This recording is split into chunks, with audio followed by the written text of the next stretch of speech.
ఈ డిజైన్ కోసం blouse height 14.5 ఇంచులు, షోల్డర్ 5.5 ఇంచులు, 5.5 నుంచి ఆమ్ హోల్ కోసం 6 ఇంచుల దగ్గర మార్క్ చేసుకోండి. 6 ఇంచులకు సూటిగా టేప్ని అడ్డం పెట్టి 9 ఇంచుల దగ్గర మార్క్ చేయండి.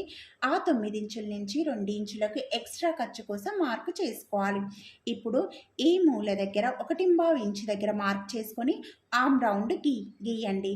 ఇప్పుడు నడుము దగ్గర 8 ఇంచుల దగ్గర ఒక మార్కు, ఆ 8 ఇంచులకు 8 ఇంచుల నుంచి 1 ఇంచుకి డాట్స్ కోసం ఒక మార్కు, ఆ 1 ఇంచు నుంచి 2 ఇంచులు ఎక్స్ట్రా ఖర్చు కోసం, నెక్ కోసం 2.5 ఇంచులు, ఆ 2.5 నుంచి 9 ఇంచులకి కిందికి డౌన్కి మార్క్ చేసుకొని ఆ 9 ఇంచులకు సూటిగా 3 ఇంచులకు మార్క్ చేసి బాక్స్ గీయండి.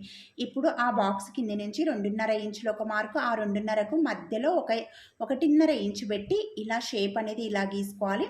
పైన బాక్స్లో పాట్ నెక్ రావాలి. ఈ డిజైన్ నచ్చితే లైక్ చేయండి.